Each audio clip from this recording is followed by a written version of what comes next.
Hello guys, it's a pleasure being with you today on Class Online School. Our subject for today is social studies.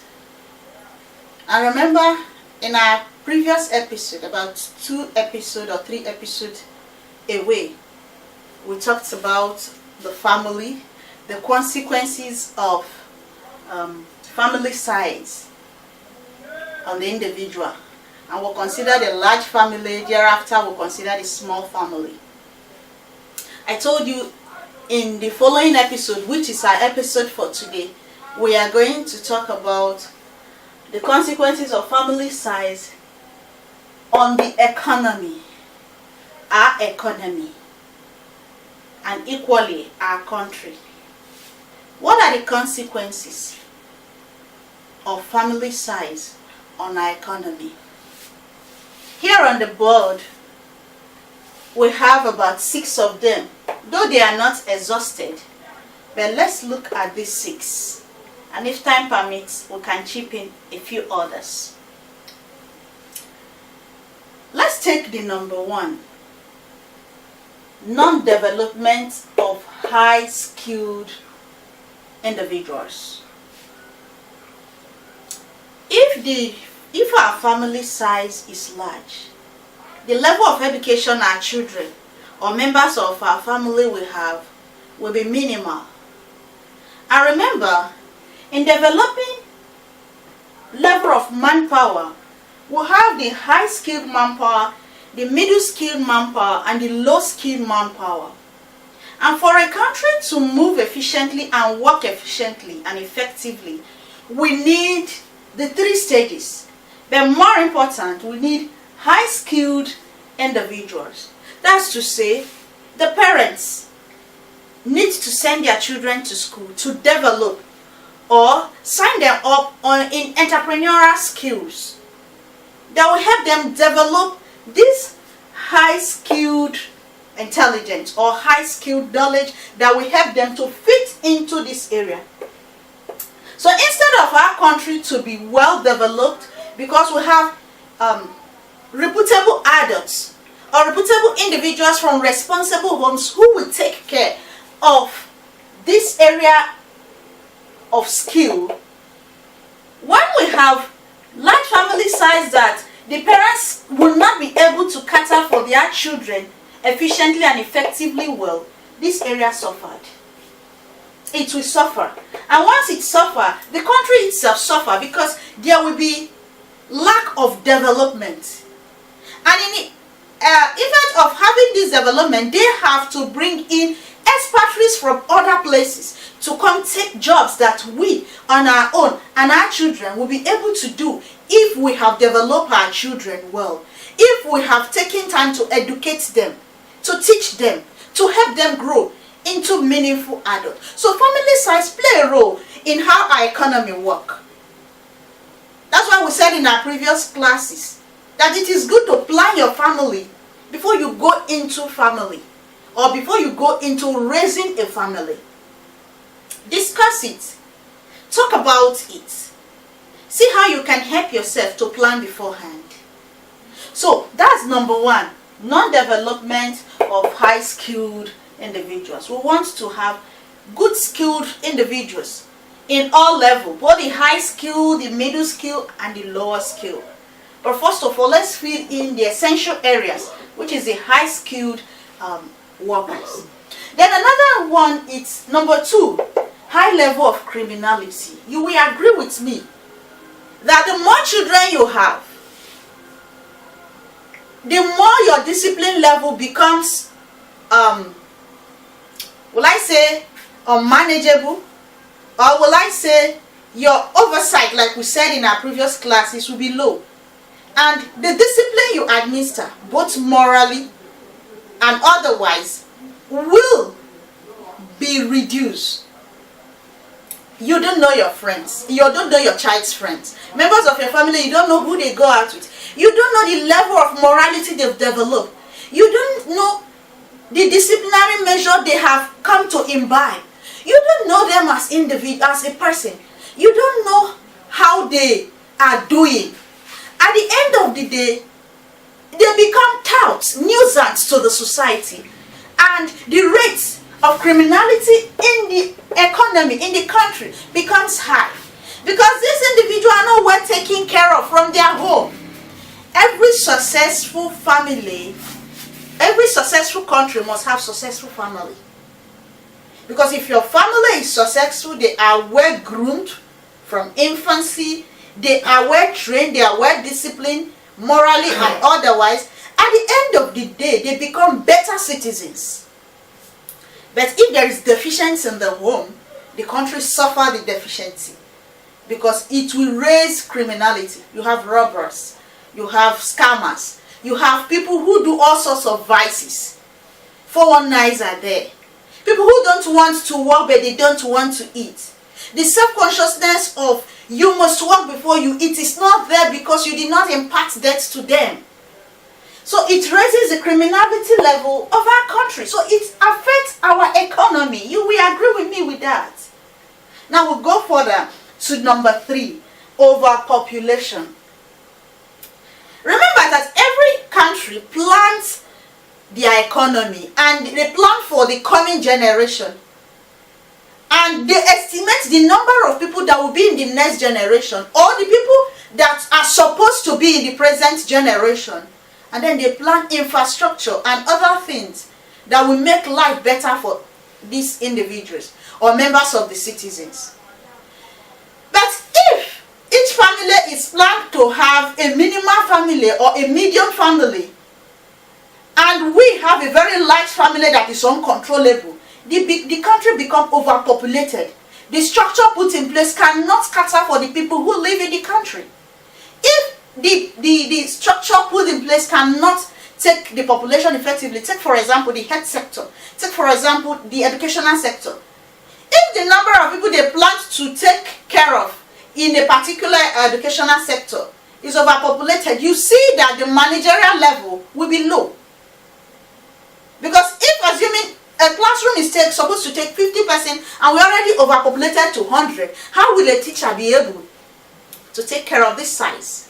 So overpopulation is a big problem. We are facing that in Nigeria. We are overpopulated. The structure we have in place is not enough to cater for members of our citizens. So that's another thing that large family size have on the economy. The consequences of family size, what it does to the economy. It overpopulates the economy. Then we move next to number 4. Alright, so number 4 of it, which is this. Overcrowding results in outbreak of disease. Overcrowding leads to outbreak of disease. The control measure that would have taken place will not be there because the number of people in a place, let's take example, our government schools, the classrooms. If in a class, the class is built with a capacity of 50 students, that will be well spacious. It will be better if it takes that capacity. Then what if, instead of the 50 is taking 100, the classroom will be overcrowded? Then what if in the outbreak of a particular epidemic or a particular disease, what happens? If there is a particular disease on the rampage, let's say for example measles, if they are in close range, close proximity, the possibility of a child, or these are polio, redness of the eye, the possibility of a child passing it from one person to another is there. But if they are spaced out, though they will still have it, but the outbreak will not be as much as it will be when they are well spaced. So, overpopulation, either in the educational sector or whichever sector we find ourselves, leads to spread of disease. It leads to outbreak of these diseases, and it affects more individuals because of overcrowding. That has effect on the economy because in the outbreak of these diseases, the country have to come into play and they have to take measures to help its citizen comes out of this whole mess. So it affects the economy because they will allocate fund, manpower, and other things that they will use to cater for this problem. Now, what about the number 5th one? Reduces the standard of living. Of course, if you are to feed 4 persons and you are to feed 10 persons, will it take same resources to take care of them? Of course not. It will be far easier for you to take care of 4 individuals than to take care of 10 persons. And so the standard of living of the country will be reduced because the money that will be meant to take care of a particular size will not be enough to take care of times 2 of that size that have been planned for. If we have in our budget to spend 10 billion naira at expenditure, what if we have times 2 of those they have planned to use 10 billion naira, and that same 10 billion naira is what they will use to cater for that times 2? How will the standard of living of the people look like? Bad, of course. And so members or citizens of that country suffers because what is meant for 2 is being used for 6. So the living condition become unbearable, unsuitable for its members. That's why you see some of us running out of country to go to places who think there are greener pasture because we don't have good standard of living, because our population is getting more than we can manage. So it's good for us to go back to the drawing board of family, to go draw out what should be the standard for a minimal family or a medium family size. Then unemployment, yes. Unemployment is at the increase in most part of the world, but majorly in undeveloped countries. And the major reason is because the population is increasing at an increasing rate, and the job to cater for this increase is not there. What is being put in place to cater for these individuals coming up, the coming generation, the present generation, people of workable size or workable group, the active adults, people between the ages of 18 to 65 that are supposed to be active, there is not enough job for them because the job are not many and people are more than the job we have at hand. It affects the economy because it leads to different kind of criminality. If you are not busy, an idle mind is the devil's workshop. If you're not busy doing one thing or the other to occupy yourself and to take care of your personal needs, you start occupying yourself with things that are not worthy. So it can lead to unemployment. And another thing I want to talk about is, if a country it's overpopulated, like we have said before, there are lots that needs to be done to restructure it. It makes it difficult for planning. Difficulty in planning the economy. So when such difficulty comes into play, because you don't know, you cannot approximate the number of the next generation or the present generation. All of these affect our economy. All of these boils down to the family size we choose. So, as young individuals, as students, as those who want to step into adulthood, it is very wise. It is very good for you to think, what is going to be my family size? That's the essence of having these as social studies. That's the essence of having this topic under this subject. Help you create the self-awareness beforehand so that you have the cautiousness, the awareness, the self-will in you to know that, oh, this is what I've learned before and this is what I want to do. So go practice what you've learned. Bear it in mind. In time to come, put them into work. It is a pleasure having you today.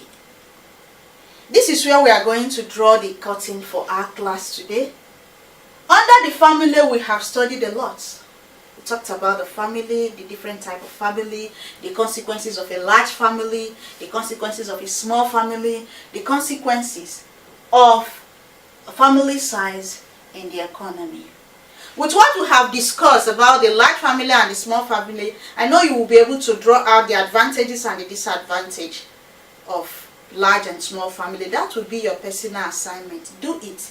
Try as much as possible to do it so that you can differentiate it. Thank you for being part of us. Thank you for being our community. If you have any question, give us a comment below the comment box. If you have anything to suggest to us, please suggest below the comment box. If you want to email us at classonlineschool82@gmail.com.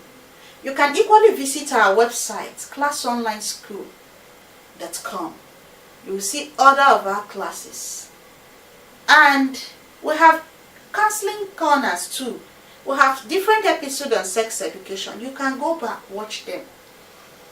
Until next time on our classes, thank you for being part of it.